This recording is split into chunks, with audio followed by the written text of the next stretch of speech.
नमस्कार, मी कीर्ती गायकवाड. स्वागत आहे आपलं आय न्यूज 28 मध्ये. चला तर मग जाणून घेऊयात महाराष्ट्रातल्या ताज्या घडामोडी. प्रकाश गावित प्रदीर्घ शिक्षक सेवेतून सेवानिवृत्त.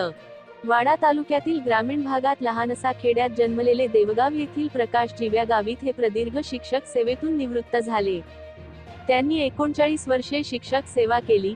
त्यांनी 9 डिसेंबर 1985 ते 31 मे 2024 या कालावधीत महत्त्वाची भूमिका बजावली. ते पहिल्यांदा जिल्हा परिषद शाळा उचाट, कोंढला, मेट, बाबरपाडा व मोज यांसारख्या ठिकाणी शिक्षकी सेवा पार पाडली.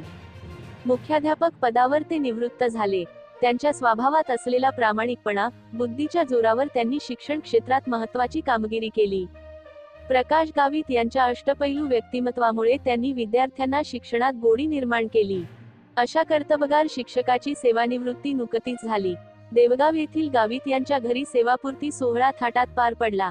आलेल्या पाहुण्यांनी प्रकाश गावित यांना पुढील भावी वाटचालीसाठी शुभेच्छा दिल्या. या प्रसंगी सौ भक्तिताई वलटे, जिल्हा परिषद सदस्य पालघर, जगदीश पाटील वाडा पंचायत समितीचे उपसभापती, मेंगाळ निवृत्त विस्तार अधिकारी ठाणे, अंबरनाथ तसेच वाडा तालुक्यातील शिक्षक व मित्रपरिवार, ग्रामस्थ यावेळी मोठ्या संख्येने जनसमुदाय उपस्थित होता. वार्ताहर इंडिया न्यूज 28 साठी मिलिंद महाकालच्या जोडीला प्रणय प्रभाकर पाटील, पालघर जिल्हा ब्युरो चीफची रिपोर्टर. प्रशांती हॉटेल तिथे